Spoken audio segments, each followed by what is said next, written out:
Ladies and gentlemen, big hairy news.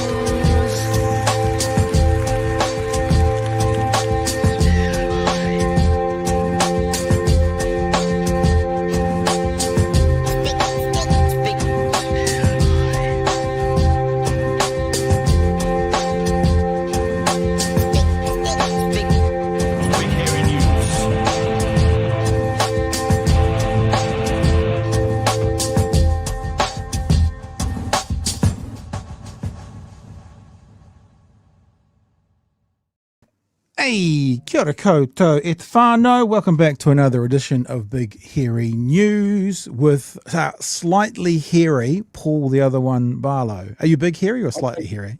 Slightly hairy is fine. I can live with that. I know that I Yeah. don't have the beard girth that you and Chewy have, but I I've got what I have.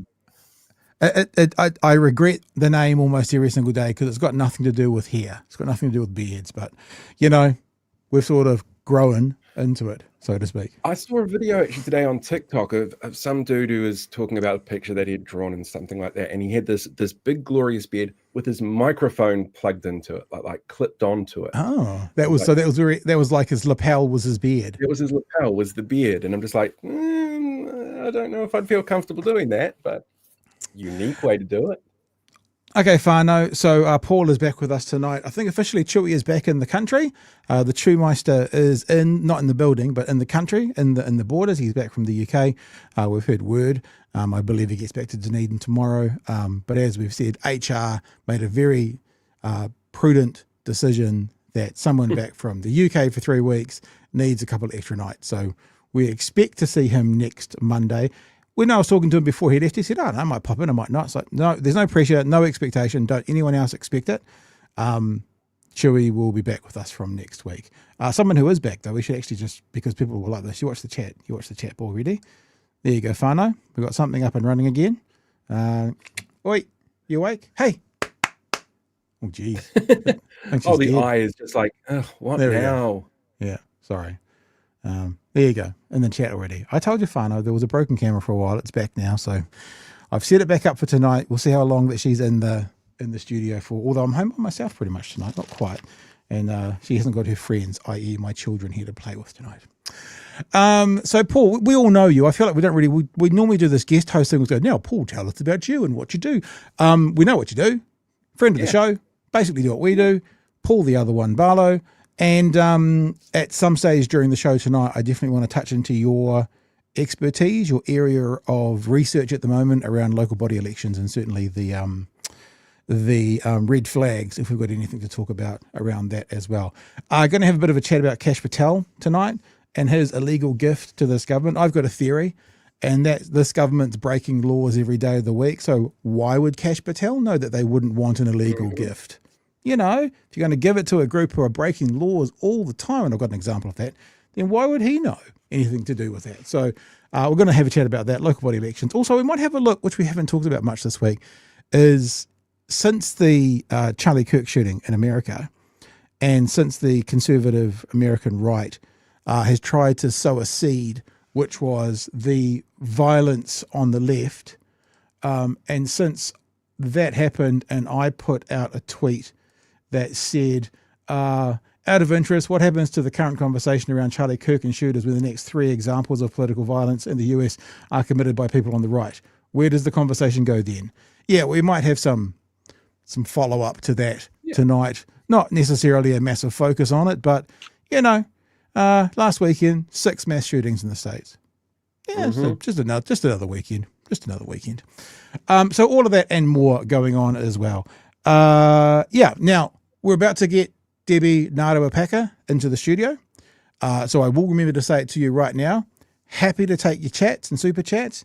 Doing a super chat, no matter how much it is, does not guarantee your question or comment will get asked while Debbie is here. You could test us. You could do like $100 one and see if we would stick by that. But just letting you know, there's no guarantee. I don't want to leave anyone hanging like they think that's there. So we're just putting that in. You know, most of the time we get to most chats and that kind of stuff that are pertinent, but just being really clear with you. On Saturday, New Zealand time, we had the speech from Mr. Peters. from the UN saying that New Zealand was not yet ready to recognise the statehood of Gaza. On Saturday, we were lucky enough to have Marama Davidson with us live quite soon after the announcement. On Monday night, we had Leader of the Opposition, Chippy, Christopher Hipkins, join us. And what I wanted to do was to be able to give the opposition the opportunity to respond. And so this is the reason we've tried to get 3 of the leaders on. And tonight we want to welcome to the show a very special welcome to someone we would never forget to leave in the waiting room from Te Pāti Māori. It is Debbie Ngarewa-Packer. Kia ora. Kia ora. Kia ora. Just to explain the joke, you said to us before we came on, please don't forget me like Wātia did.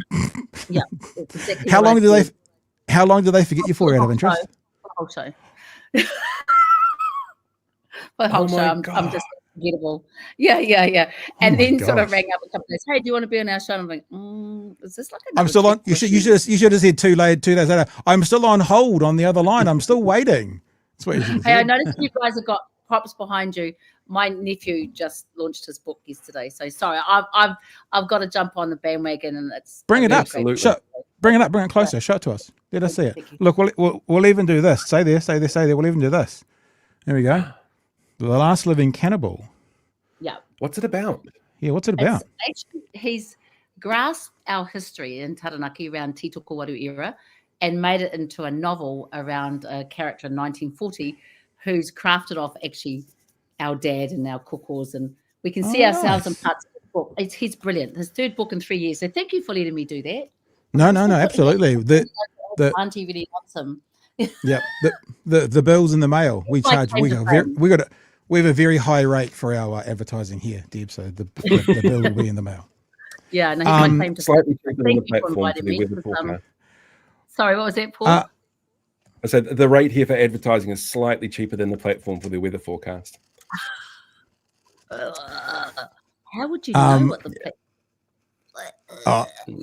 I know, and I know that they had a payout the other day to a judge, which I find kind of hilarious for something they said on the air. So there you go.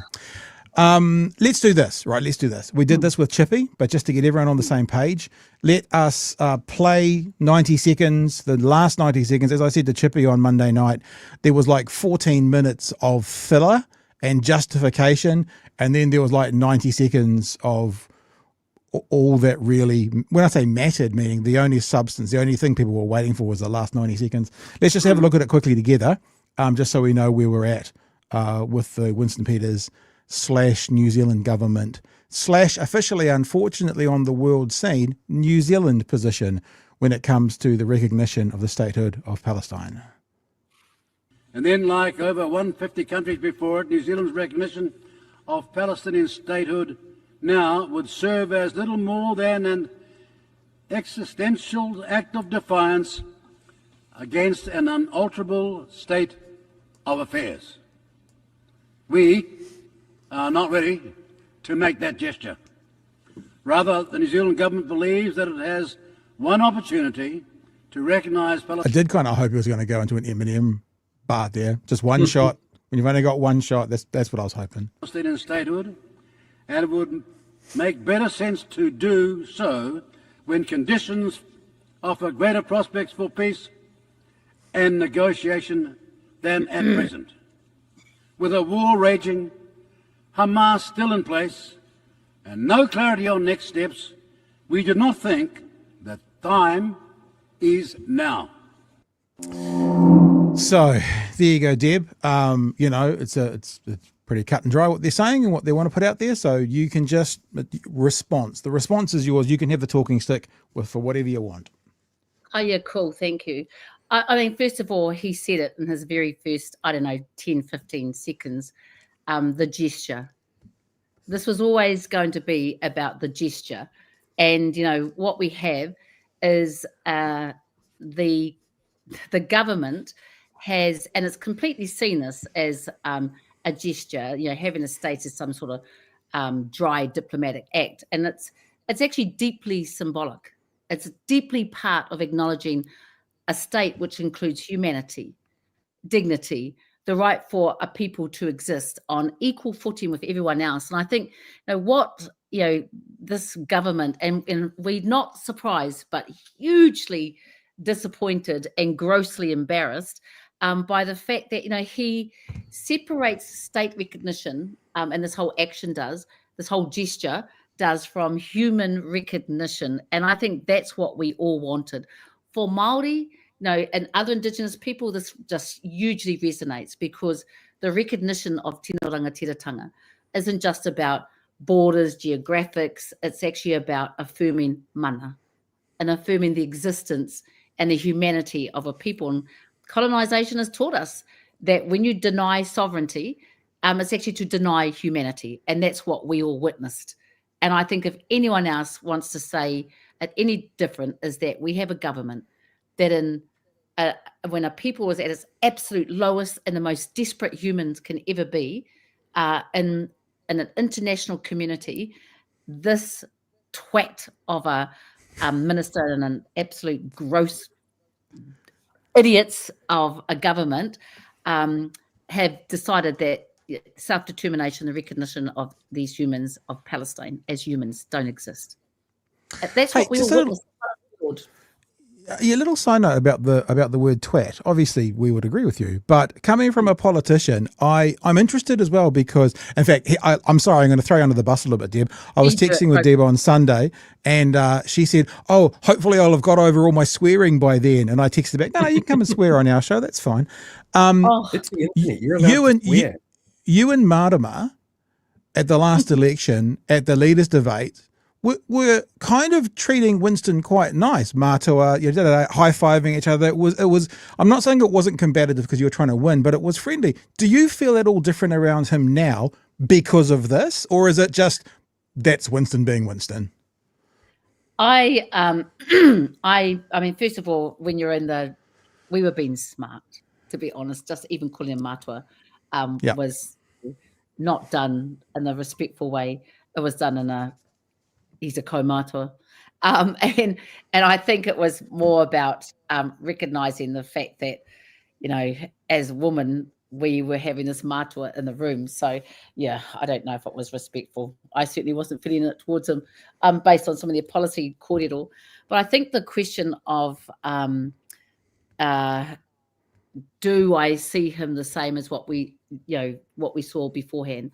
I see anyone that has used their sphere of influence to show and continuously show this immoral consistency or moral consistency.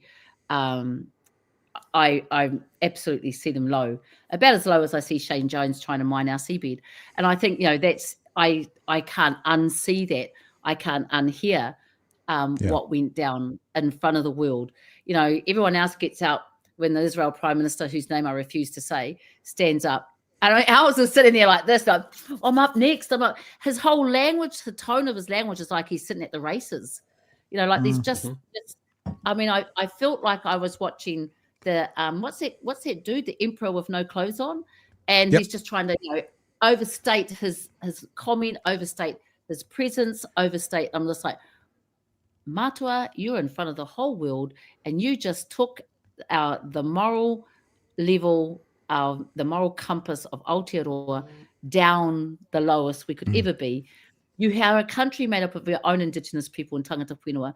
We are a nation that has shown, a very young nation, what it was like to have colonization, to actually have our own people not recognized, to actually have people saying, we will snuff them out and all these sorts of things. It's just like, and here you are refusing to acknowledge those lessons when applying them to somebody else. So I think there's dignity in international law that we just dropped. The bar just dropped lower than low.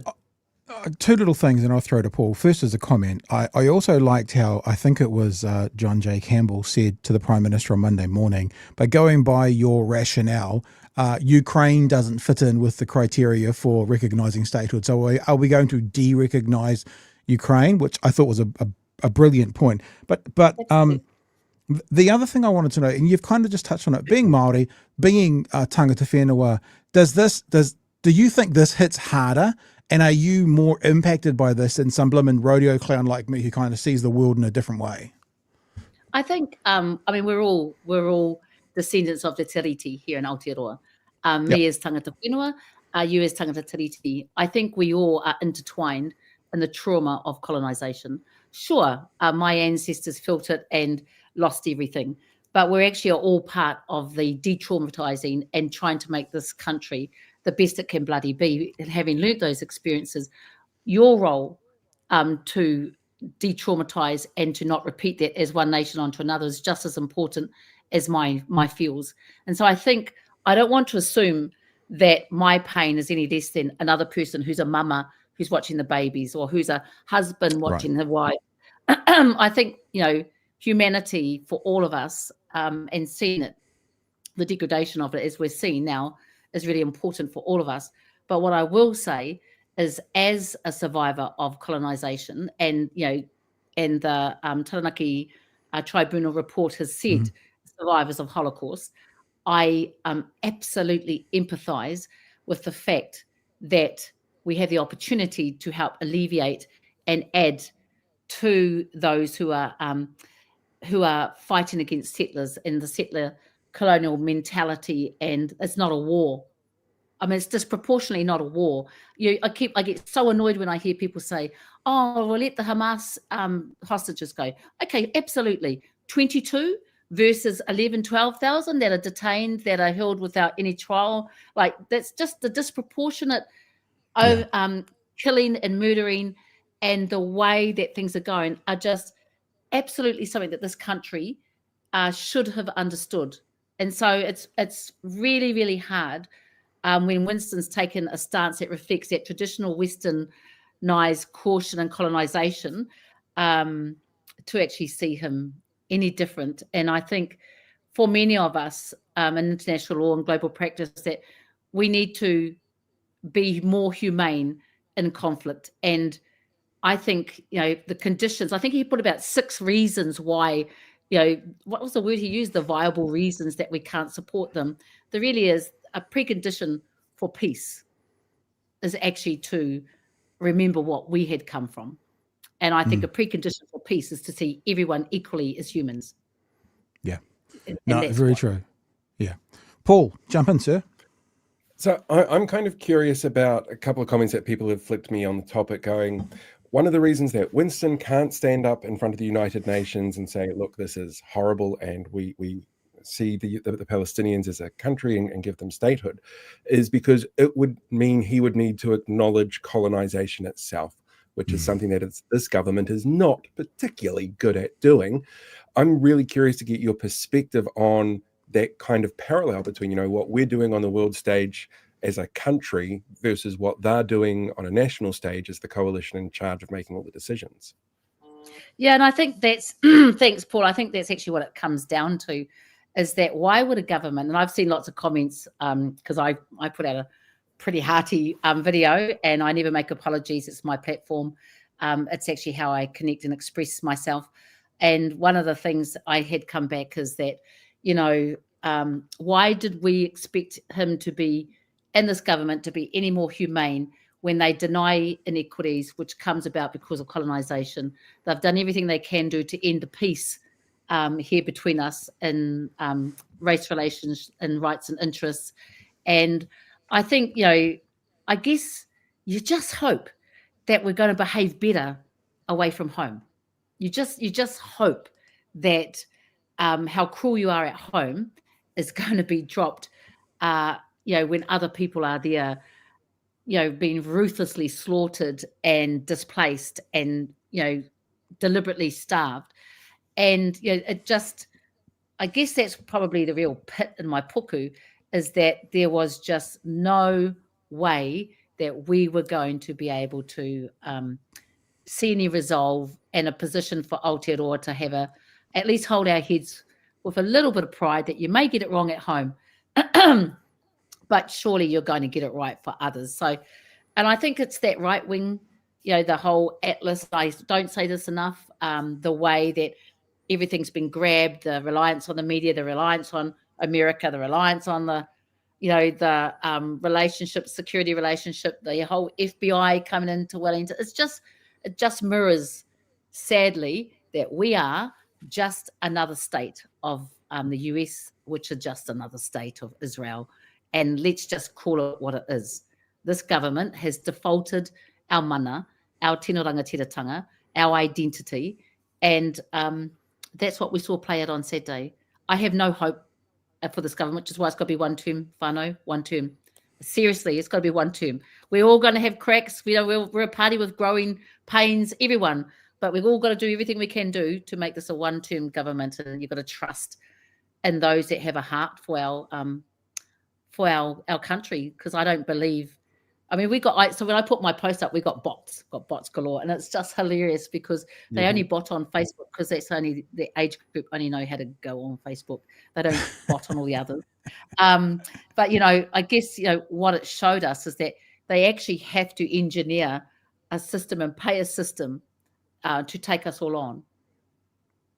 When you believe in something, you let it speak for itself. But they actually had to bot it all out. So yeah, I just think there's only one way out of the situation, which is I'm really glad to, the Greens and us have always been really staunch about the sanctions, been really staunch about what it is that we need to do. Get that Israel ambassador out of here, get the US, nonsense out of here, get rid of Judith Collins. But, what we need to do seriously is leave no doubt that this government cannot ever be in again. None of them, neither of the three. They've just got to go. How do we then get to a point, because you might be able to bring this up on screen, Pat. I think Gold put up the number of maximum days until the next elections. That's around 400. This is just so people know. This is every night. Every night, Citizen does this. He has the countdown for us. The very most it's going to be, they may call it earlier, is 444 days, says Citizen Gold. So in other words, there's that last date it has to be by. That last date is 444 days. A lot of damage can happen in 444 days, Deb. Yeah. 444 days. That's till the last possible date. The last possible date. At the most. And then we have the election itself, and, it takes about 20 days to get the results in for that. And then the government gets formed, and, God willing, it's not the lot that we've got at the moment. But that's still looking at a long time before we'll have a government in place that can actually sit there and make those sanctions and can make those moves to get rid of the ambassadors. And a lot of damage can be done in that time overseas, in Gaza itself. How do we as a country, as people, sit there and go, put pressure on the coalition at the moment to change things, to try and make a difference in the lives of people who are being impacted by this before that really long process works its way through? Yeah, I think, and it's been really interesting because I'm going to tell you this. I don't think national supporters support this government stance. And the reason I say that is because everywhere we go, I'm not hearing, hey, I'm hearing, I used to vote national. I will never vote national again. I helped get this government in. I did not expect them to get in with ACT or with New Zealand First. I did not know. Look at the polls. Just look at the polls, Deb. The polls will tell you that part of a huge section of their support have gone elsewhere. The thing is, where will they go next year? That's the question.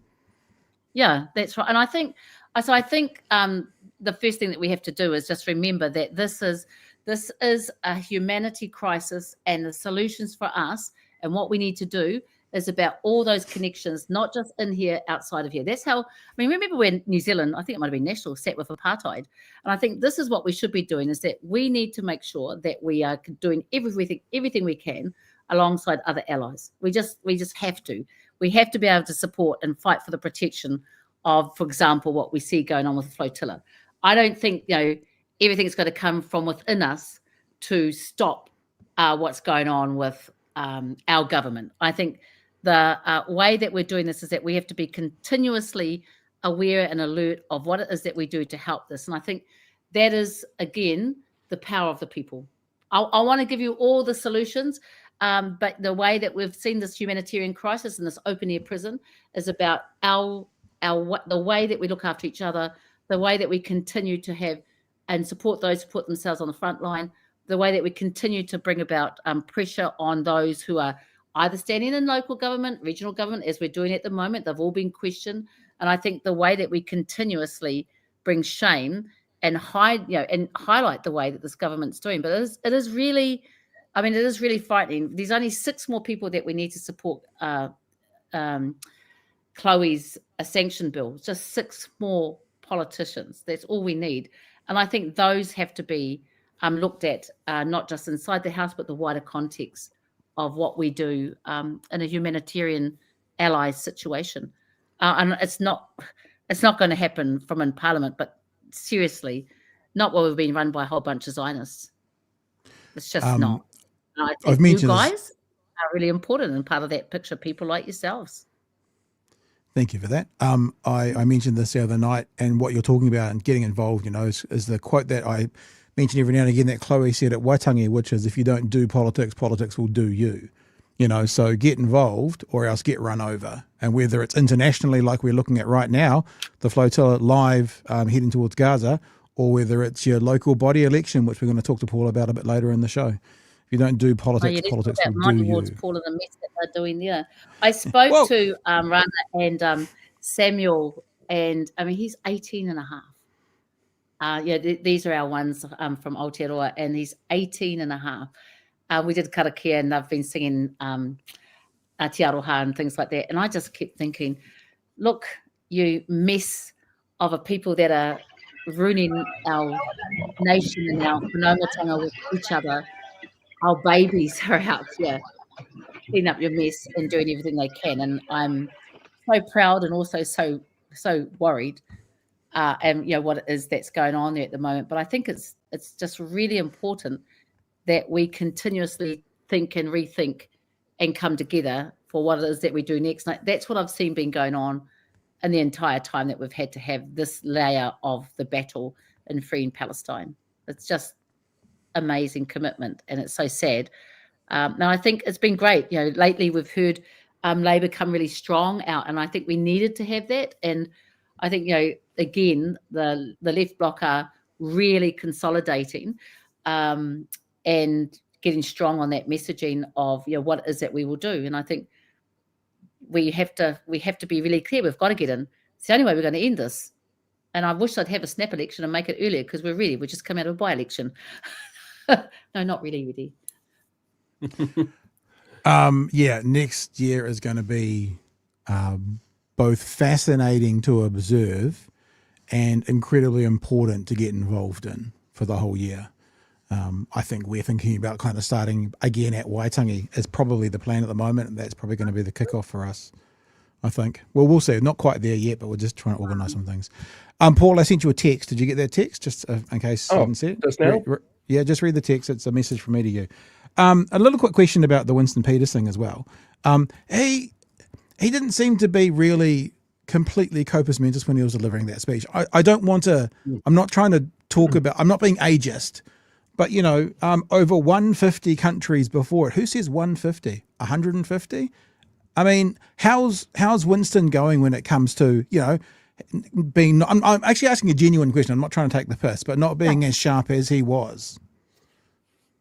Yeah, I think, one of the things we've noticed, and I think that's sort of why we saw old J.R. Shane Jones be made the deputy, is because he is no longer doing those long speeches. I don't know if you've had a look, but when he hasn't done a 10-minute speech for quite some time. He's still very witty because we sit right beside him now. Oh, the dynamics are just wonderful. And to be really honest, there's a lot to learn from his style. He's so quick when it comes to the point of orders and so quick, but still extremely witty. But if you really watch him, he's not doing the long things. He's and I guess he's the same age as my dad. So my papa's stopped being. He doesn't do pai stuff now like he used to. So but still extremely sharp. But I guess too, I'm going to try and say this as respectful as I can. You feel like you're debating and hearing from someone who was born a long time ago and who was born in an era where there's been lots of change. And you feel that sometimes I've got aunties who are 70s and 80s and they live in households with 2 or 3 generations and they're still really upbeat and they're still because I think those rangatahi keep them going, and they, their conversation the whole way, they view their tolerance for rangatahi, and actually the acceptance of their mokopuna is really beautiful. You feel like you have a person that is, has been born 80 plus years ago and not really been in company that's grown or challenged him. He's been the top of his game. He commands that top, but he doesn't have, a whole bunch of rangatahi or kids bowling into his house. He takes to kura that he goes out on wānanga with, the hunters that, just grow us all the time. You just get a sense that, sadly, he hasn't grown past this certain era. And I guess that's what I see. So you see the bigotry, you see the discrimination, the revolting anti-trans, the stuff, because again, he represents an era, and he's not been tested or challenged in real life by 100 mokos and rangatahi at a kura or kohanga bowling in on his office. He's commanded a presence in a state, and he's a statesman that has been very sterile. It hasn't had his whole environment's been very manicured and very set, and that's what you feel like you're around. Yeah, he's always sat in the big chair for the last 30 or 40 years. He's always been in the big chair. Yeah, and that's an honor. He's worked really hard. I'm certainly not putting that down. Just I think, I can have a conversation, for example, with my auntie Bib, who lives with her granddaughter and her great grandchildren, who has a daughter coming in and out, who goes to Pātea Māori Club with us, who's da-da-da, and she's just upbeat. Her whole, language, she knows what's going on with everybody. So her whole depth of understanding and humanity, her empathy, her kindness is just different. Her tolerance for things is just, and I think that's exactly why we need to have mechanisms and support to help bring other thinking into that place, because it's a dangerous place if you've always been in the big seat and you don't have anyone else around you. You're untouchable, and and that's not a cool way to be governed. I actually think if you've got a sec, Deb, because Paul is pretty onto it with the local body stuff, maybe you and him could have a chat about Māori wards, because I'd be interested to hear that. But before you do that, just to respond to what you've said, it's that idea of, if you want to have like a healthy progression in life, if you're the smartest person in the room, it's time to find another room. You know what I mean?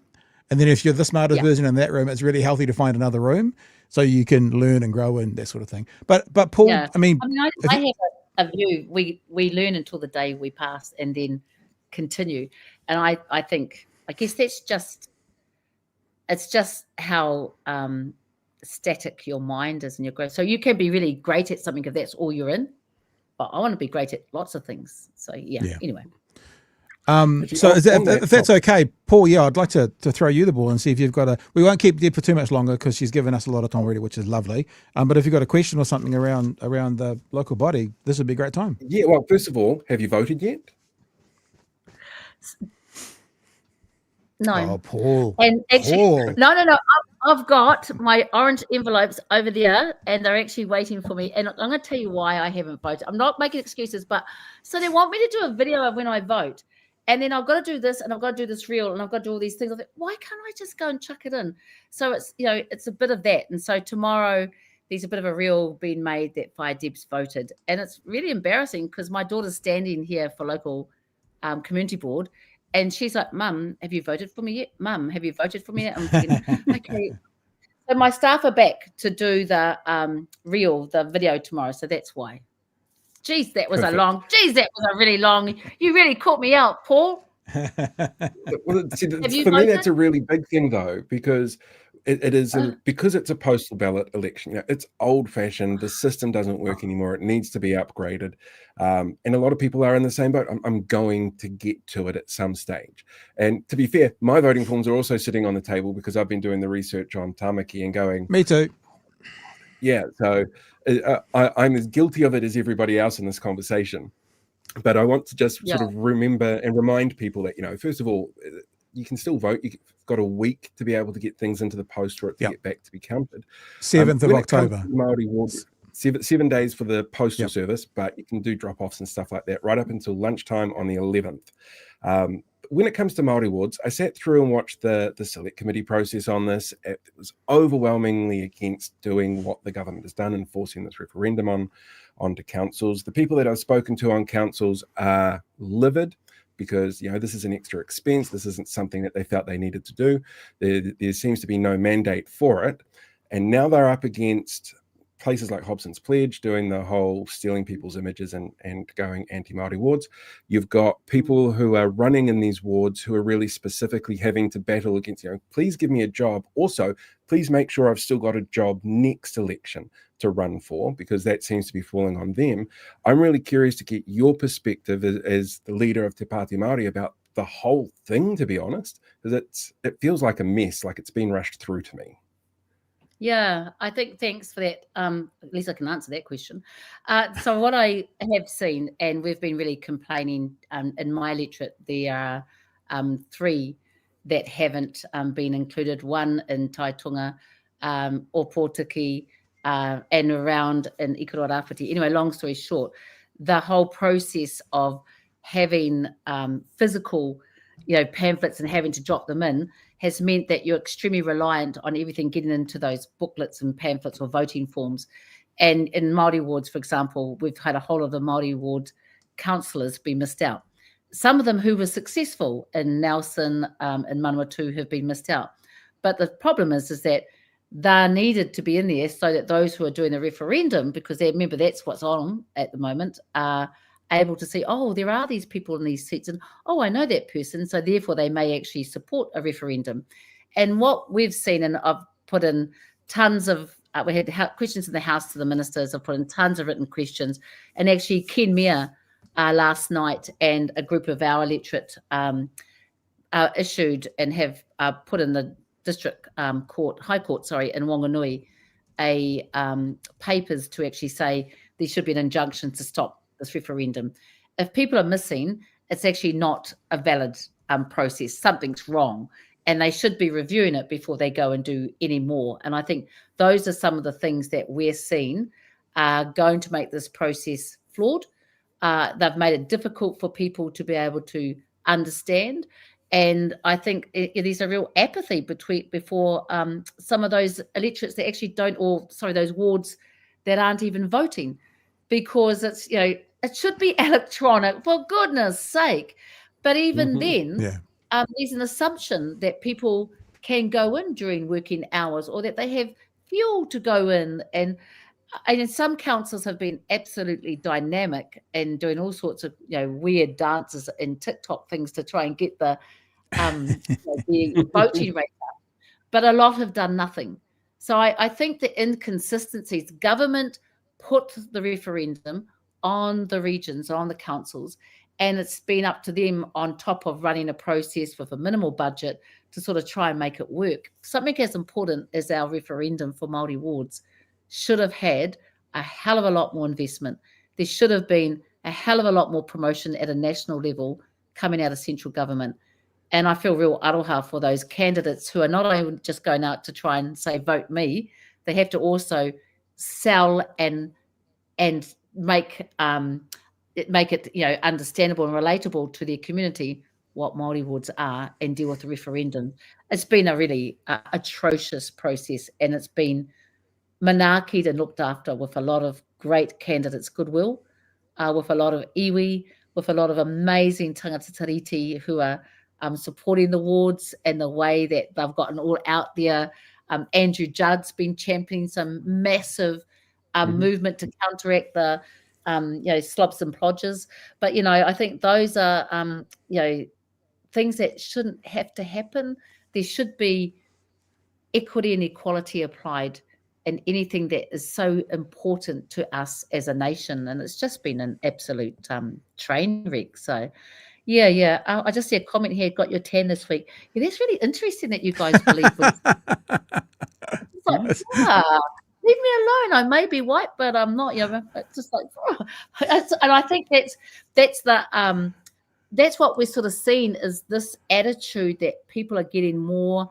They're taking something away from something, and so then we get a bit nasty and start to dig in, and I guess try to find spots that make people be more divisive and look at why you would want that. The reality that I can see is, why would you not want your iwi or Māori at the council table, bringing about their expertise, the fact that they're a lot more successful than non-Māori economically, the fact that their perpetual funds are outperformed council perpetual funds, the fact that they have a younger generation, therefore a lot more of those coming through to sort of stay at home and work and invest and buy in I guess, invest in their own people and buy into the commitment needs to sort of take people for sports, care for the elderly. I just think, why would you not want a richer council? But yeah, that's just sort of, I guess, the hard work that I see Paul going on in the Māori ward space, and it's been tough. And I'm supportive of what Ken Mayer and them have done with issuing that paper, because I actually agree there should be an injunction. If only 4 or 5 councils and more have actually stuffed up the process, it should be stopped. See, one of the things that really annoyed me, I was watching a Meet the Candidates event in Palmy, and they've got a young councillor there. I think his name is William Wood. Young Nat. Speaks very well, very passionate about what he does, from a farming rural community. And he was asked about Māori wards, and his response was, I love the Māori wards. I love the people that we're dealing with. They bring in so much expertise. They have different connections, different ways the community. I absolutely see the value of them. I'm not voting for them though, because reasons.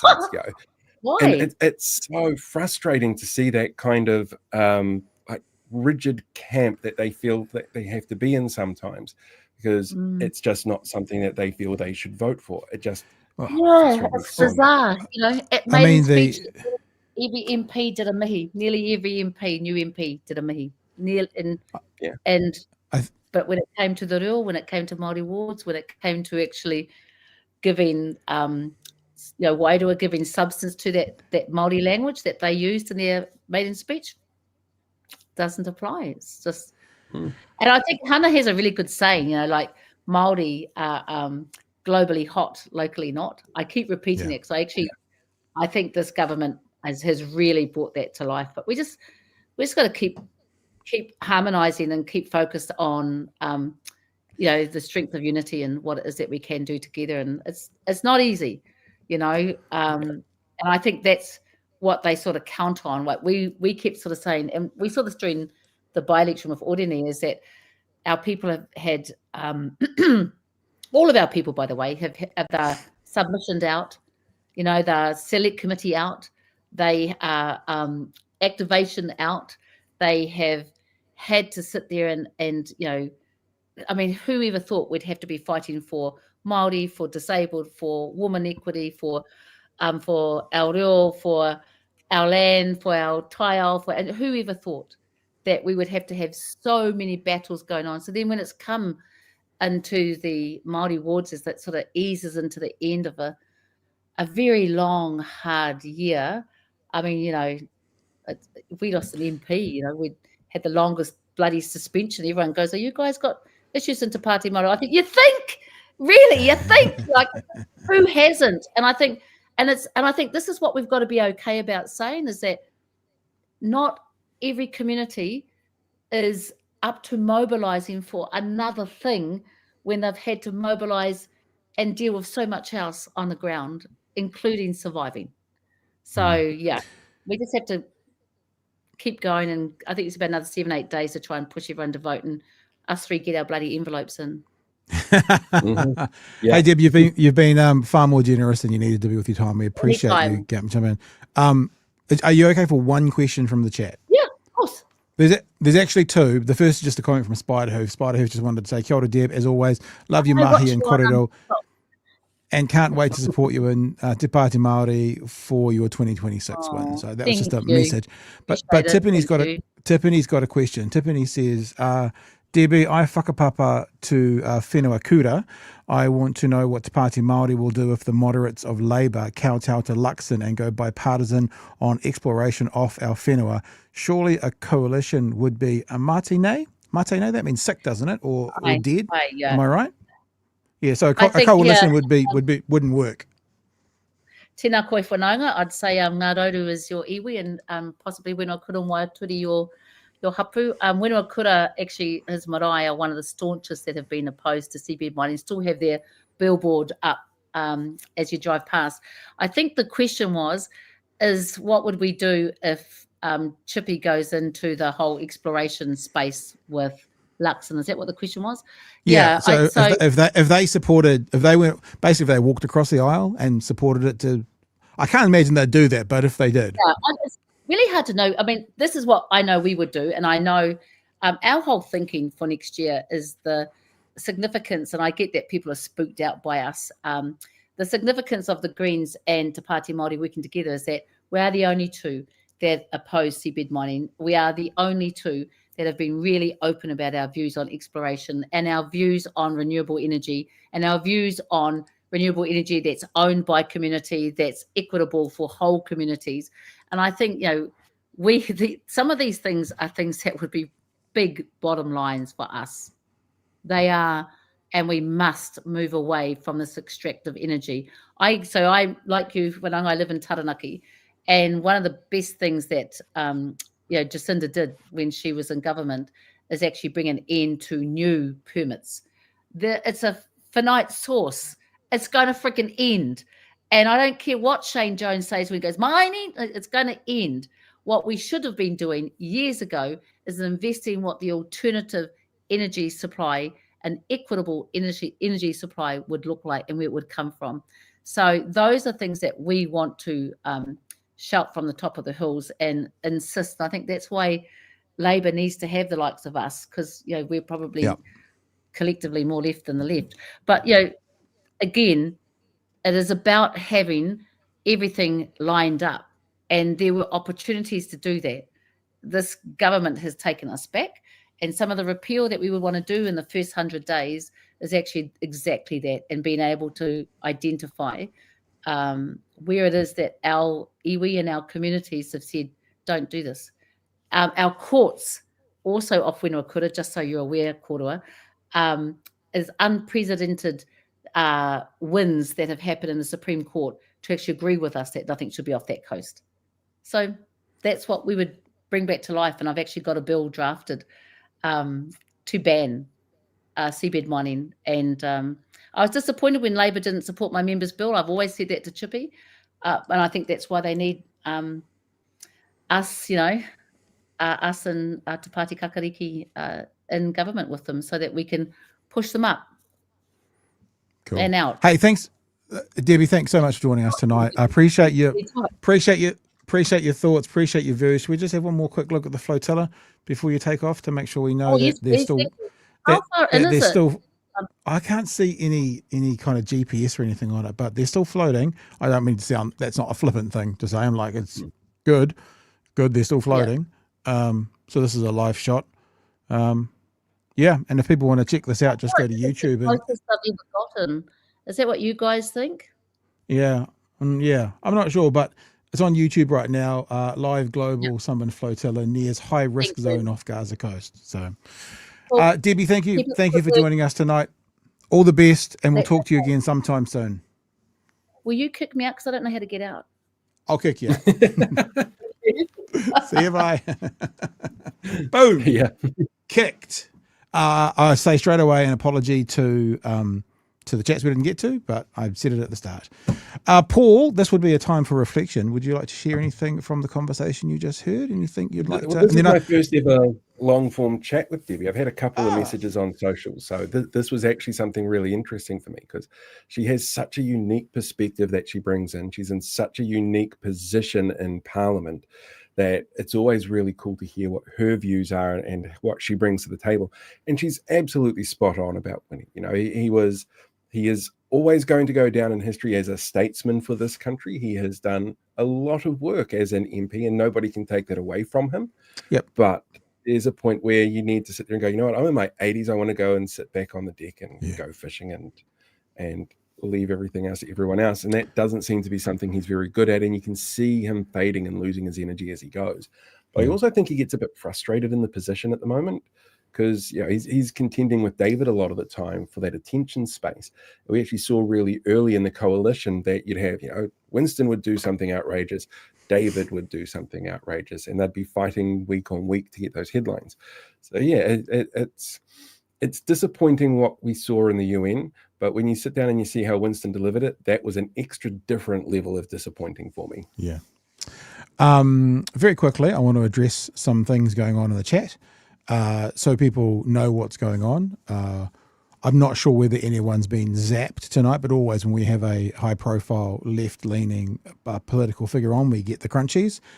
Normally what happens for people who complain about my truth is not being able to get through, it's the YouTube moderation that stops those comments, usually. I mean, there may be a moderator in the chat right now that stops some stuff, but normally, I almost say 19 times out of 20, it's the YouTube moderation. So if you've got a problem with it, go talk to YouTube. So it's automated. Good luck with that. Yeah. Just another little pickup for people because, I know people have missed it. Look at that big lawn. Yeah, got there. All right. So let's get to these super chats. Again, I do apologize. Some of them are for Debbie. We didn't promise and didn't get to all the time in the world. Tiffany again, sorry. Kash Dope Money Patel. Kiwi Bird Winston's not ready. He forgot to pack his backbone. Tiffany, mate, you've gone crazy in this tonight. I mean, appreciate the super chats. Settler colonials will never call out settler colonials. That would require self-reflection, and we all know they are incapable of that. Rajan says to Debbie, what are the chances of an election deal with the Greens to maximise both parties' seat count? As a Green Party member, I'd fully support it. Yeah, Bomber brought this up the other day someone in the Pati Māori about not running for the party vote in the Māori seats and the possibility of having a kind of 5 to 7 seat hangover, which would be basically impossible to beat. If that's what Rajan's talking about, I'm not sure, but that was one of the ideas that was floated. Another one from Tiffany, it's the Donald Streisand effect. I voted for him, sure, but he was only meant to fuck with the Poors and the Browns. Yeah, absolutely. Arvids just says kia ora to Debbie. David says, another important question for Paul Barlow. Here we go. Oh, we did this last time, didn't we?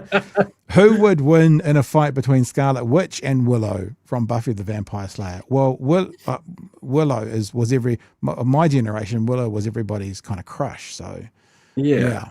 I would put Scarlet Witch down as the winner, though, because at full power, Scarlet Witch is unbelievable. If you've watched Marvel Zombies that came out last week, the Dead Queen is fearsome as a character with all of the full powers of the Scarlet Witch.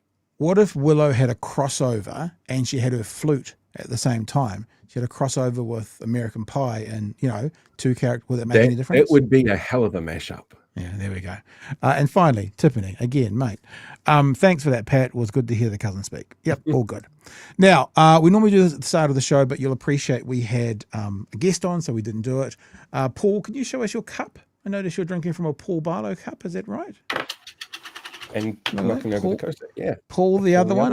I'm sure if Kiwi Skirt's got some time, she'll put the link to your store in the chat. But just so you know, Whānau, in the next wee while, this is images sent to me from our manufacturer. There's one. There's two. Oh, I like that one. You like that one? Lots of people say they might. Lots of people say they might buy that one and take it to work with them, and leave it there at work. So that's an interesting one. There's that one. There's the OG, and we are getting a chewy fufu on orange that hasn't been manufactured yet. And I think when I come back, and live in China, they're going into a public holiday. Public holiday is from the 1st to the 8th of October. How dope does that sound? That sounds amazing. So basically all of the production stops for a week. And they said that they're going to get these out, the whole order, and we've got hundreds coming because the minimum order is 100 per cup, per mug. They're coming on the 10th of October. They take 45 days to get here. So we should be seeing them in the second half of November, like we said. And then in time for Chrissy. It sounds like a great Christmas present. Yeah. And speaking of Chrissy, we have chosen to leave up our You Can't Bomb the Truth Away. We did this as a bit of a limited run. It's been incredibly popular. So we've decided to leave it up. And we're going to continue to fundraise for medical aid for Palestinians, maps.org.uk. It's a UK-based charity that sends doctors, nurses, and medical professionals into Gaza and the surrounding areas to care for victims of war, victims of terror, victims of war crimes. So for every hoodie that gets sold, we donate $10. For every t-shirt that gets sold, we donate $5. And if you have made an order, it has been packed. I'm looking at the pile of packages. They will be going to the courier tomorrow. So basically, everyone. That's what she's guarding. She's headless at the moment. I'm not sure why. Everyone who's made an order to date, unless I've missed one because I'm a moron, all of them will be on the courier tomorrow. Of course, you can also check out the regular store stuff there as well. There's the chewy fufu. So there's an orange mug coming, Paul, with the chewy fufu. It's orange and chewy. Oh, that's going to be brilliant as well. Yep. So you can go check all that stuff out. We've got some more ideas and more t-shirts coming. We've got some Craig Rennie t-shirts coming. It's going to be huge. It's going to be hubba huge, Whānau. Hubba huge. When you started all this, did you ever sit there going, I'm going to have my face on a t-shirt and a mug? No.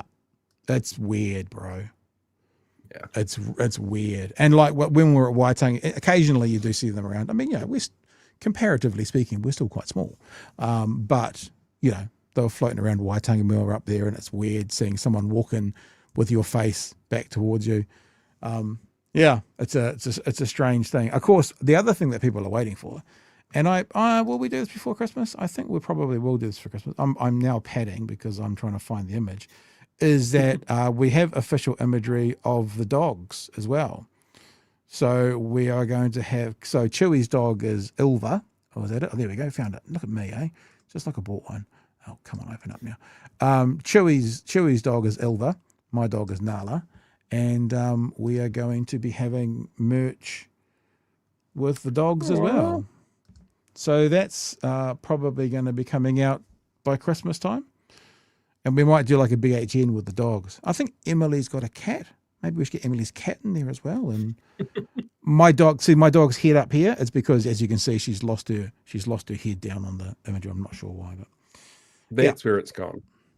Yeah, look, I don't want to spend too much time on the merchy type stuff, but just to let you guys know, if you've ordered merch, unless it's been ordered like in the last couple of hours, it's packed, it's got stickers on it, it's ready to go tomorrow. And we will keep doing that donation to MAPS for the You Can't Bomb the Truth Away tops. We will cut off the donation at some stage, and it probably will remain in the store permanently.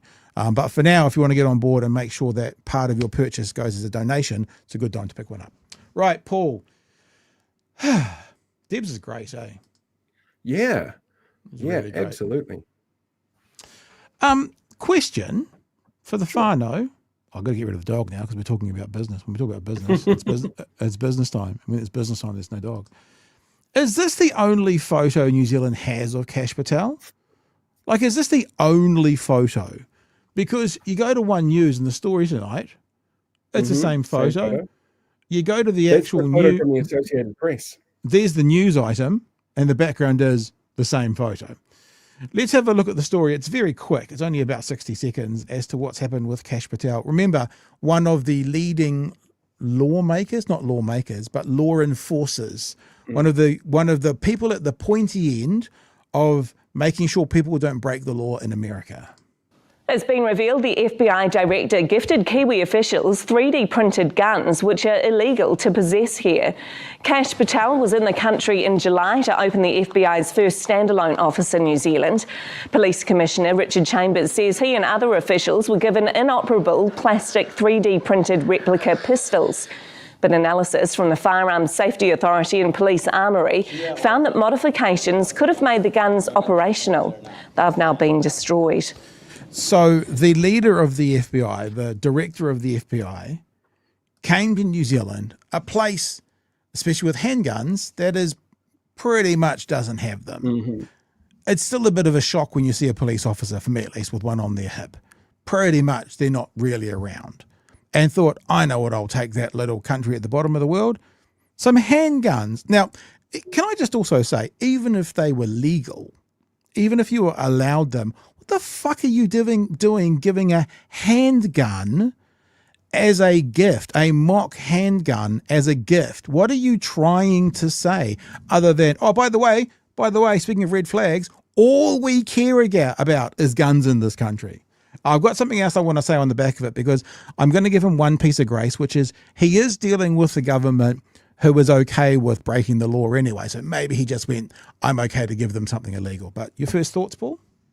Well, my first thoughts are, to be fair, if you're going to a foreign country as a dignitary and you want to give them something from your country that says this is from us, we might do something like give a taonga made of pounamu. They give guns because that's how American they are. My gosh, it's shocking, isn't it? But as I said, I mean, if I was going to try and give him a little bit of grace, but I don't really feel like doing, but if I was going to, I might say he probably heard that this government is okay with breaking laws when they're trying to enforce laws. So we were singing this from the rooftops last year, that whether you agree or disagree with the idea about gang insignia in public, there is a human rights issue here. And that human rights issue is people have the right to present themselves in a way that works with maybe it's their culture, maybe it's their family. Freedom of expression is something we have here. So this has finally been tested, and the man's conviction for wearing a cap with gang insignia infringed on his human rights, court told. Now, this is not a conversation around whether you think gangs are good, bad, or indifferent. This is a conversation about the law. It's a little bit like the free speech conversation. We only need free speech to protect the worst speech. Because if we all say lovely things to each other, does it need to be protected? The only reason to protect speech is if it's speech that we hate and don't want to hear. So we can have this conversation around the laws that have been broken here without therefore going, oh, we support everything the gangs do. This is about the law. The High Court in Wellington has heard that a man's conviction for wearing gang insignia is an infringement on his human rights. Really? Nobody saw that coming. Mana Brown, 19, was prosecuted last year under the Gangs Act 2024 after being spotted on CCTV cameras in the Hutt Valley wearing a cap that included the word nomad. Counsel for Brown, Chris Nichols, told the court he did not dispute the conviction, but was seeking a declaration that the prohibition of gang insignia was inconsistent with the Bill of Rights Act and the government's international commitments to uphold human rights. Gang insignia law challenged. Nichols said Brown was a third generation of a family deeply tied to that gang. I understand that I'm being a little bit tongue-in-cheek when I'm saying maybe Kash Patel knew that this government broke the laws anyway. But the reality is this government is passing legislation that is illegal.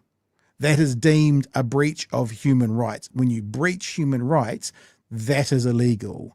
So, yeah, that's kind of the ridiculously tacit connection I'm putting in there between the two, but it was the point being made that I wanted to mention how we all saw this coming, but this government wanted to sell the idea of tough on crime, tough on the gangs, whilst gang numbers are going up and you're losing court cases based on your illegal laws.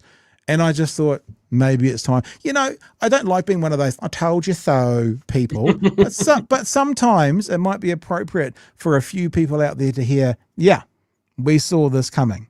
You know, what you need to do though is a supercut, because coming into next year with the election, there are going to be a lot of people who suddenly have this blind spot of, what do you mean, you know, Kash Patel came in with guns? What do you mean that the government broke the law around freedom of speech? What do you mean pay wave surcharges led to the increase of costs of everything else?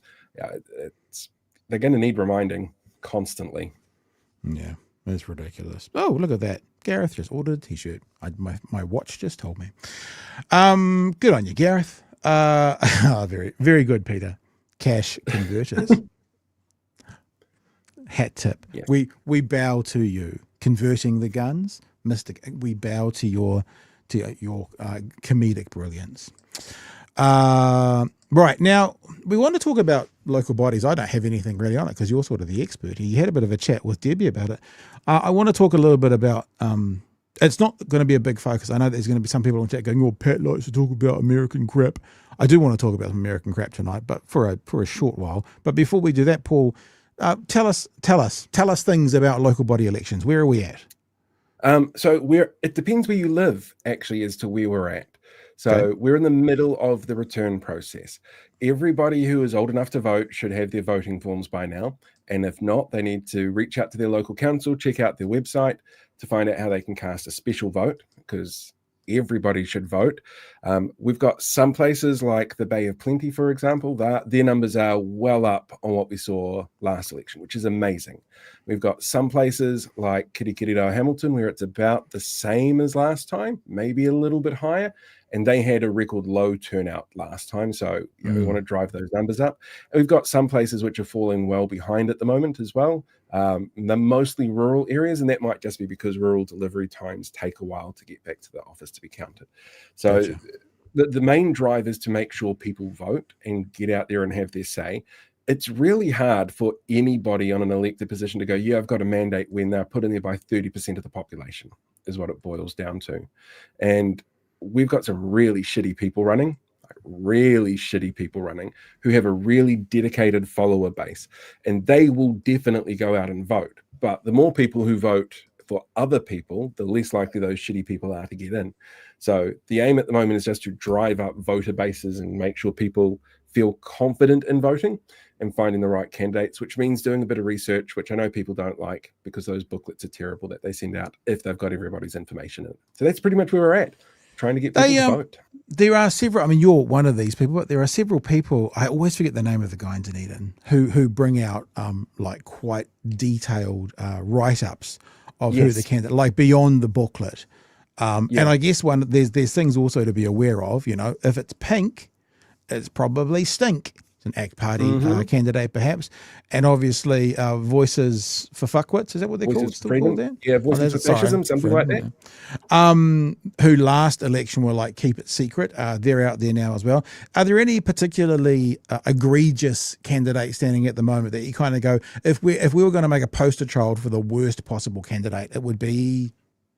There's actually a couple. And it depends on where you are. If you were somewhere like Kaipara, up north, it would be Craig Jepson, who's the mayor at the moment. He's not seeking the job again as mayor, but he's seeking another job on council.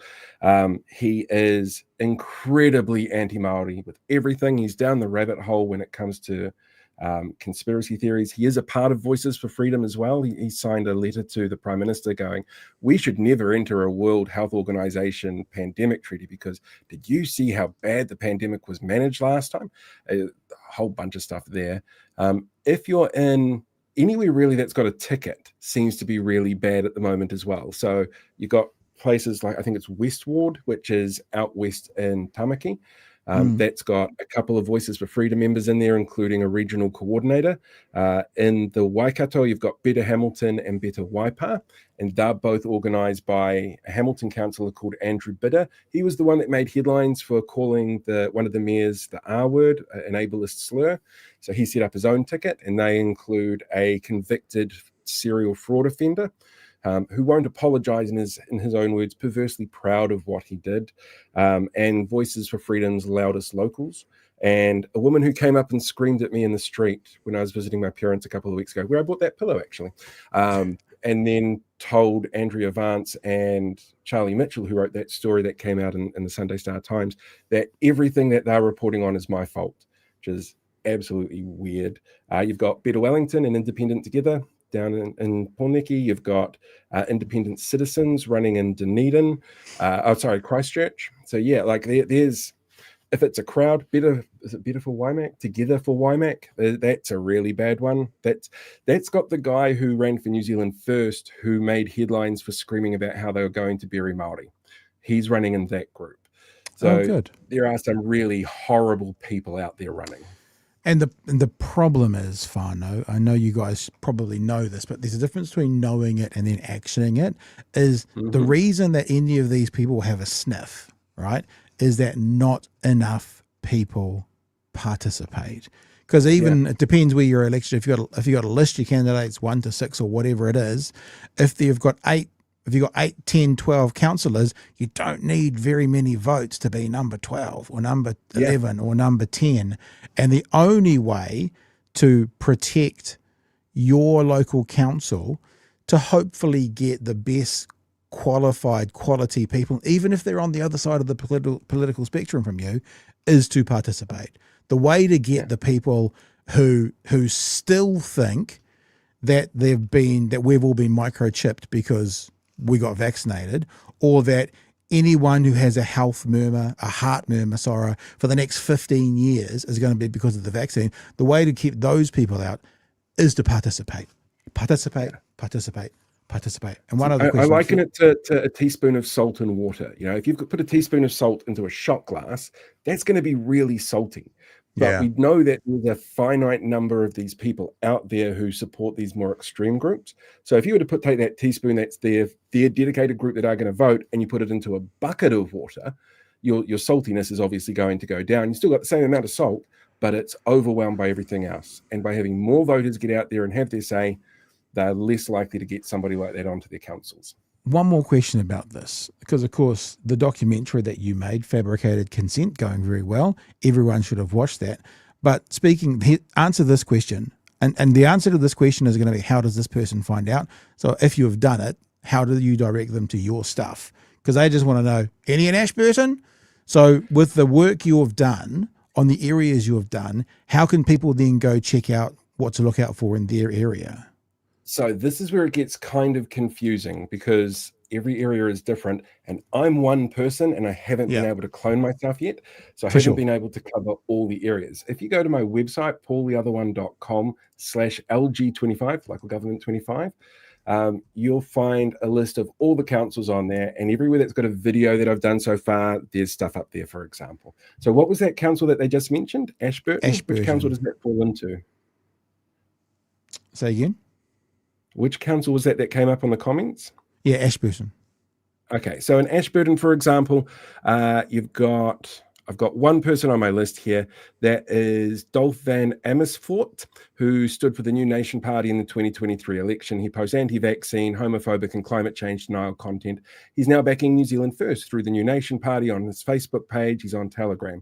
So there's little notes like that I've got that I use to feed in, that I'm hoping to get some graphics done up on. What's really fascinating about a lot of these candidates as well is their ties to New Zealand First. ACT, we know, are running candidates, and they're creepy, and they sit there talking about the war on cars. But New Zealand First has so many ties to these disinformation candidates. There was a big chunk of them that were actually at that New Zealand First annual conference 3 weeks ago, a month ago. Some of them have actually put forward policy points that have gone into be looked at in Parliament, go into the cookie tin in Parliament. So there's a really strong hold of those, which is not a surprise, but a really strong hold of those conspiracy theorist groups that are now latched onto New Zealand First. So New Zealand First is essentially running candidates without telling people that they're running candidates. paultheotherone.com/LG25. So, for example, just to help me, because I'm a moron, if I wanted to look up Dunedin and I was on your site, tell me what to do. All right. So if you scroll all the way down to that big panel of pages, a panel of logos, look out for the Dunedin one. It should be alphabetical. So it's the one right on the very end of the first row. See, I live in Dunedin. I don't even know that, but it does come up across it. So it says, you can see Dunedin City Council. So we click into that one. So it'll tell you what your voting method is, single transferable. So you tick a box. You don't have a Māori ward referendum there because Ngāi Tahu has different representation models that they want. So it's not like a racist thing. It's something that iwi themselves have described. You have this video here specifically on the red flag candidates. And you've got one of the biggest ones there with Pam Taylor, who is literally insane. I did her. I did all the mayoralty candidates last time around. And I offered her a seat, and it turned to custard. And I don't know the correct way in 2025. You're supposed to say someone's mental or mad, but it's my honest held. It's my. I'll just say this perfectly. That's my honest held belief from my experiences with the person, rather than for legal reasons. That is fair. I mean, her claims that she's made online include things like she's the spiritual leader and queen of the United States of Pamela. So like there's some stuff there. And to be fair, this does also need to be updated, because I actually spoke to Cindy Elder specifically. She reached out because she ran for New Conservatives at the last general election, and she reached out and explained why. And we actually sat down and did an interview, which you can find on my YouTube page, because she does a great amount of work around housing initiatives, and she's got a really great plan to put in place for that. She was hoping New Conservatives would give her a bit of a platform to be able to push that. She shows up to the first meeting and they start talking about how abortions are bad and trans people don't exist, and she's just like, nah, I'm out, can't do this. So there's some really fascinating stuff that comes through with those candidates. Cindy is the only one of the candidates, though, who has shown up on any of my videos who has actually turned around and said, yeah, I take responsibility for what I did and what I said and how it might have impacted people. The rest of them tend not to. This guy here, I don't know if he's running again. Richard Seeger. Oh, Richard. No, Richard's not running again. Okay. Lee Vandervee is definitely running again, because Lee Vandervee comes across to me as just more of an act kind of candidate. But Richard Seeger, if you want to, the conversation I had with him was insane. He doesn't believe in like not just COVID. He doesn't believe in viruses. Full stop. Mm-hmm. Yeah, that's off his website. I don't know if it's still up or anything, but yeah. And there's something I can't even remember what it was. It might have been a trans issue that he was like he didn't want to talk about. And within 30 seconds, he had brought it up. Whatever that issue was, it was just insane, Anyway, listen. That's that none of that's relevant, unless it's there's someone running there. Yeah, I guess Jules Radich is running. Well, you had Lee running. Yeah, right. Yeah, so maybe. A lot of people ask us if we do that again this time around. I'm just like a bit like you. I'm like, I'm sorry, I can only work so many hundreds of hours a week already. I don't think I've gone to bed before 2 a.m. for the last 2 weeks, because it's just putting everything together, and I want to make sure if I say something, I can back it up. Yeah. And so, if I say on screen, this is a person who got this wrong, this is why it's wrong, it needs to be there so that the voters can sit there and go, okay, cool, I've got that information, I can use that to make a decision. They don't have to agree with me at all. Yeah. They can sit there and go, okay, I see that information and I agree with their stance, and that's their choice. Ultimately, the goal is to get people to vote and hopefully have people feel a little bit more informed about who it is that they're voting for. Yeah. For sure. All right. Huge thanks to people who have just bought some shirts and hoodies and stuff. There's a few in there. Well done. And we will try and get our very well looked after staff here, which is both me and my wife, to maybe get those ones pressed tomorrow and see if we can still get them in the post either by tomorrow afternoon or maybe Friday morning. We'll do our best. Okay, let's get to this last story. And it's an interesting one. Just before we do that, though, we just got to do this. Oi! Wake up. There you go. Sit there. Stay. Stay. She's got a new trick. One of my kids taught her a trick that you point your finger at her and go bang. She rolls over on her back really slowly and puts her feet in the air. Like she's just I thought you were about to say, she goes, yeah, welcome to the FBI Wellington branch. Yeah. She's tagged. All right. Let's get to this last story, shall we? Sorry, Nala. It's like an abusive relationship. I make her do tricks and stuff. I'm bringing up this guy to start off with because it kind of leads us back via New Zealand into the Charlie Kirk story. Whanganui Mayor regrets speaking at Charlie Kirk vigil after backlash. Whanganui Mayor Andrew Tripe says he regrets speaking at a candlelit vigil for American conservative Charlie Kirk following an outburst of criticism from the community. Tripe said he knew little about the assassinated activist's views. Yeah, good on you for putting your name on his vigil then, dude. Mm-hmm. When he spoke at Whanganui's remembering Charlie Kirk vigil, but wanted to condemn political violence and support free speech. You just got to be careful, you don't put your name to anything unless you've got a bit of research. Google it. It takes 2 minutes to Google who that person is. It's not like they were an unknown. So when this all happened, when the Charlie Kirk assassination happened, and we've been very clear here about the words assassination, and the person was certainly had what you'd class left-leaning views, but he was non-affiliated with any political party. And look, if you want to see a brilliant piece on it, go to YouTube and look up Jon Stewart from The Daily Show this week. He's basically going, and days gone by, we wouldn't mention the name of the shooter, and he shows a whole bunch of stuff, out of respect for the people who have been shot. And now it's like out of people's mouths before you can even do it. And of course, he has several clips of, for example, Ted Cruz going, and they're calling us fascists, and that's the reason that there's there's, this. And then, of course, John Stewart plays 3 clips of Ted Cruz calling Democrats fascists. So that's all bullshit. And it's a little bit like this government wants to blame international pressures partially for the economy now. The thing is, I actually want to agree with them. That does have an impact on this economy.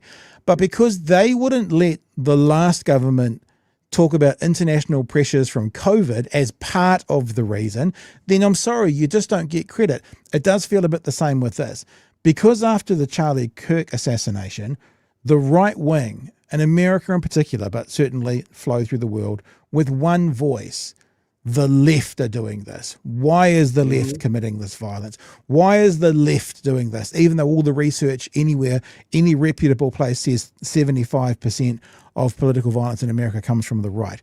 This is the narrative they sowed. So it does feel appropriate to kind of go, well, if that's the narrative you're sowing, then, and we know the stats for the last 20 years are 3/4 of the political violence has come from the right, then we're probably okay and pretty safe to put out a tweet quite soon after the Charlie Kirk shooting that says, out of interest, what happens to the current conversation around Charlie Kirk and shooters when the next 3 examples, because that would be 3 out of 4, that would be 75% of political violence in the US are committed by people on the right. Where does the conversation go now? And you notice, Paul, this tweet, this doesn't have much interactions. No, isn't it weird? Isn't it strange that this one hasn't set off Twitter like for example, my one at the top that's currently pinned around where the violence is.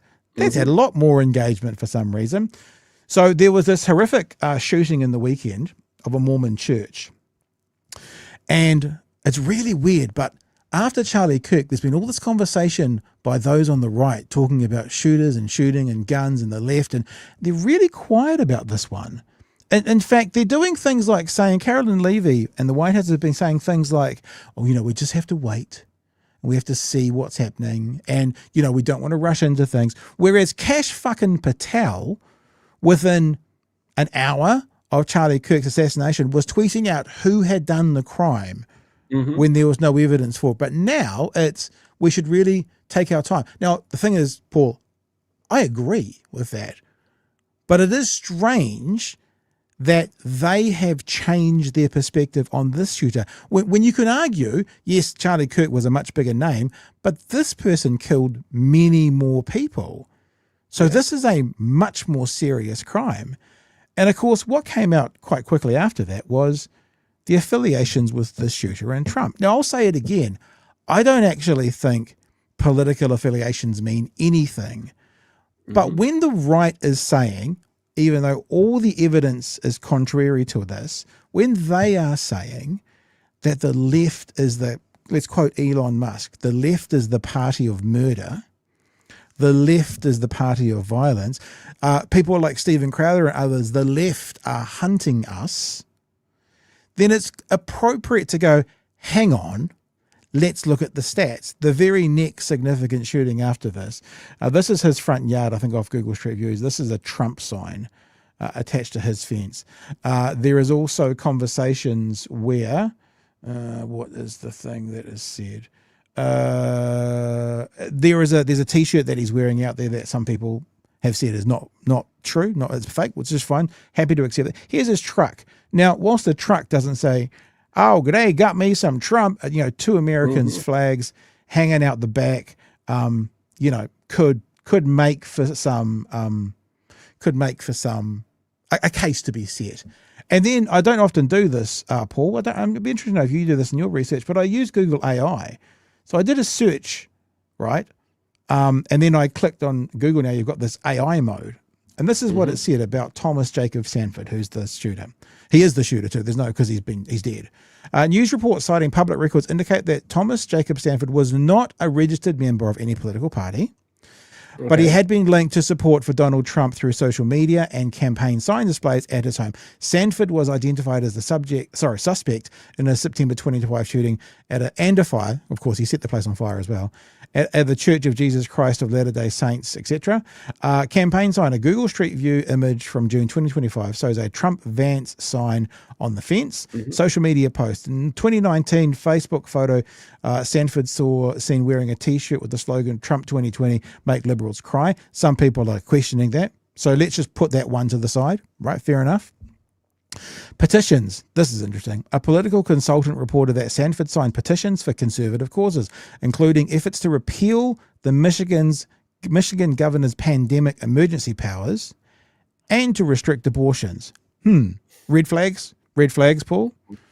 Red flags? A few, yeah. A few. Records show Sanford did not vote in any presidential primary elections, which would have revealed his party affiliation in Michigan. This suggests he was not strongly a committed partisan. So, like the guy who allegedly shot Charlie Kirk, not necessarily affiliated with a party, but certainly seems like there are some right-wing views there. And I think it's important for us, and in New Zealand, maybe you don't get it, but I think probably me and Paul do online and stuff, these sorts of accusations, that we at least have the information to, if we want to, push back on these narratives. But that's the thing I wanted to say tonight, Paul, and I've been talking for 7 minutes. So what are your thoughts? What are your thoughts? To be fair, I haven't had a chance to look too much into that exact shooting. They do kind of blur a little bit when you're looking at news about shootings in the States en masse. And that is horrible and absolutely tragic. And doesn't seem to matter who's in power when they happen. The response is usually, thoughts and prayers. That's going to save everything, and we'll deal with mental health, but not fund it, and we should wait and see. And they're not inappropriate responses in the short term, but when you do it over and over for a very, very long time, they lose any sense of power. But they've stopped doing that. This thing with Charlie Kirk has very much stopped that. The Charlie Kirk thing has turned into we're going to blame you. And just to echo what you're saying, this is a news story from what's just happened over the weekend. 9 people dead, scores injured over the weekend of mass US shootings, 6 separate mass shootings, bringing the total tally to, ready for this, 324 mass shootings this year. Underscoring, continuing. Yeah, it's more than one a day. So, we know there was one on the same day as Charlie Kirk, but we know nothing about that person, and they didn't get their flagpoles. Neither did the Democratic representative from the month before. So I saw a graph the other day actually that started talking about, it was, one of these things like I see NBA stuff. It's like, who's the highest point scorer from the NBA since it started? And you have these lines that move, and then they move above each other. And then finally Michael Jordan takes over, and then LeBron takes over and does that kind of thing. I saw one, and I don't know, I'm not citing this as evidence. I need to check it first. But basically the UK had the most mass shootings according to this graph up until like the 1970s, early 1970s. And then the US took over, per year. Then the US took over. And then when it got, actually wasn't that, it was different, but not that big. And then it got to about 2000, which is ironically when the assault weapon ban was lifted, and it went, and it just took off. Now, I'm not putting that out there as absolute evidence, but I would not be surprised. My bullshit nerve does not go off with that one, put it that way. Yeah, well, the only thing that would actually surprise me about that is the UK. I don't know much about the UK's mass shootings, to be honest. It's not something that I've heard much of, because it gets so overshadowed by what happens in the US every day. Yep, I'll try and find it. I'll put it on the thing. But anyway, it's just look, on lots of levels, I know people are going to go, well, if you think that it's okay not to pigeonhole people like this, why are we talking about it? And the reason is people need to understand what's also coming at us and have the information at hand for rebuttal as well, if you're going to get into this. And also, truth matters. And the truth is, the narrative being sold after Charlie Kirk is wrong. And if we're basing things off a wrong foundation and not the truth, we're not going to find the answers to these problems. We're just not. Another point that John Stewart made was, every country in the world has these conversations. I mean, we have these conversations in New Zealand. I am sick and tired of saying the the left call the right fascists all the time. What do you think's going to happen? Yeah, the right call the left pedos all the time. What do you fucking think that's going to do to an unhinged person if they think someone's an actual pedophile?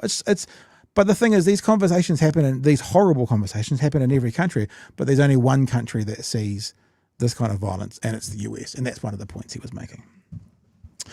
Hey, Nala, you all right? Everything okay? All right. Hey, Paul, it's been fun, man. Like having you on. It has. What Thanks for having me. is there anything you want to share with the whānau to wrap up? Anything you want to go Just out with? vote. Anything you want to? That's the big message for me from now for the next 2 weeks. Please fucking vote. And if you need to reach out to me and go, I don't know who I can't trust in my neighborhood, please feel free to do that as well. You can flick me a message on the Facebook page, or you can flick me a message on through the website. I'll get to it eventually. I've got a list here of 220 odd people, so I'm sure I'm going to be able to find somebody that you don't want to vote for. And I will do my best to suggest some good people, but to be fair, I'm not as up to speed on them as I could be. Have you done the reverse in your? Have you, like, for yourself, found who the good candidates would be there for? For some places, like for where I am, I'm actually really lucky that I've got one council candidate who I think is absolutely amazing. So well respected in the community across the political spectrum. People love how much mahi he does and how much he supports the community. There are some places where I've looked into it going, I wouldn't vote for any of them.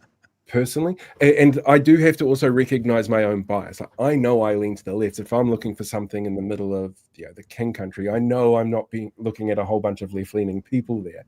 So it is a case of who are the more extreme and who are the ones that I could tolerate.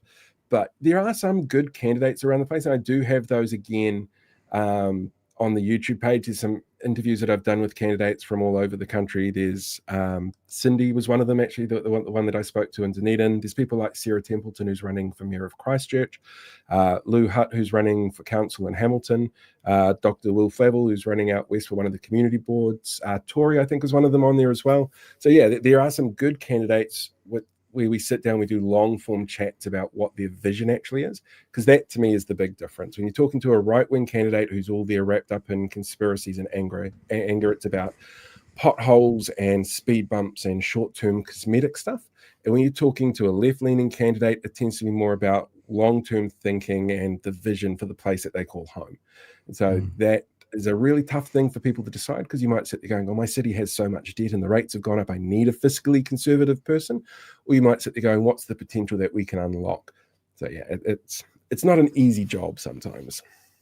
And just to wrap up, because there's still chats going on, I'm not sure of the conversation that's happening right now, but just to respond to this one from Kiwi, I agree, he's speaking to Guru, but Pat seems very quick to speculate it's right-wing political violence. Well, I think what we've just done is demonstrated in this one example how, what the hell is that dog doing? What actually it is looking like and leading to. And I'm not speculating that the research is clear that 75% of American political violence comes from the right. That's not a speculation. So I don't know, Paul, you're a better researcher than me. I don't think I speculated anything in there. I think we laid out a case for the Michigan one. We go back to your Twitter page for a second. Okay, I can do that. I have sort of closed. Yeah, keep padding. This is smooth. So because as you said, you've got this pinned post on Twitter. I'm never going to get used to calling it X. But that's got verified information from research places. That was the sources ADL. Yeah. Now listen. Don't have this argument with us, because I had this online for this one. People saying, but it's the ADL. You guys hate the ADL. I mean, the ADL. I'm not really agree with the ADL on things around Israel. Sure. But research is research. But anyway, I then spent half hour and I found about 8-10 other reputable sources that say between 70 and 80% is carried out. So if you don't like the ADL, if you don't want to use the ADL, there's plenty of other sources. In fact, I might even have some in here, because one of the people was having a crack. I was like, well, how about this one? Well, how about this one? Oh, there we go. Reference, please. There's ADL there. And I wonder if it was this one. Cherry picking there says that. Cherry picking the words. No, that's not it. Anyway, look, I'm not going to do it again because I've done it. And then I went through and said, there's this one, and there's this one, and there's this one, and there's this one. And yeah. So and even our own research in this country highlights the same thing. If you look at the report that comes out of the NZSIS every year, it will tell you our worst crimes tend to be done by people on the right. It's going to be very hard to top the worst crime ever committed in this country towards anybody else, and that was definitely a right-wing extremist. We don't have the tools in place at the moment for those people to make those stats worse. But we also know that identity extremism is the most likely cause for another terrorist attack in this country, and that tends to be an issue that the right focuses on more than the left. Yeah. All right, dude, let's leave it there. People are going to... this conversation is going to go on for the next hour in the chat. You guys can keep doing it. In the corner going, I need a drink. Does Winnie know where the liquor cabinet is? Now, there was a very I recorded Craig Rennie this afternoon, and we have done a podcast with Craig, and he was talking about about what was it called? The electricity sector and what the government is rejecting and taking on board from recommendations at the moment. He told me something else really interesting. 2024-25 financial statements of government of New Zealand embargoed release for media and analysts. Obviously, I can't therefore read it. So there is a release coming out in the next couple of days that for the past 35 years has had a lockup, like the budget does, like other, like preview does, all those sorts of things. Well, the Treasury has decided that they're not going to do a lockup for the release of these financial statements, first time in 30 plus years. And then what's going to happen is the Minister of Finance is going to do an interview. So in other words, so the analysts won't get their hands on this financial document early. And I said to Craig, well, but it'll just be 2 hours later. And he went, yeah, but then the Minister of Finance is going to have a stand up and analysts can't come to it. It's just the journalists. So of course, no one's seen it. There's no analysts there to ask the questions, and the journalists are going to be put in a position to perhaps just selling the government narrative. This decision was made 2 weeks ago. It takes 3 weeks to print the document. So the decision was made after the document was started, so they knew what was going to be in it, and they've cancelled, for the first time in 30 plus years, they've cancelled the lockup. So Craig's going to come on tomorrow night, and we're going to have a chat about, you right there, mate? You okay? Do you want to go? You can go. Yeah, you can go. She does that to me every night. She looks at me. She hears a noise and goes, can I go? Can I go? So anyway, so Craig's going to come on tomorrow night and kind of explain that to us and probably talk about the electricity sector as well. Yeah. And that's about it, actually. So I think it's time for us to go. We've had a nice evening of socially educating people. It's great. Yeah, beautiful. All right, team. Let's do some of the credits, shall we? The old outros.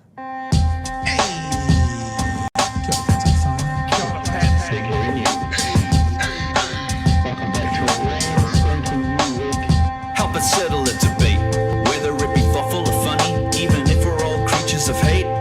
It's a fine line that we're walking together. For better, push aside the temptation to berate. Let's take a note of the corners we stand in. As many points as the hairs on my chinny chin chin. When the news that we're watching is hairy, knowing all the things that we need to be wary of.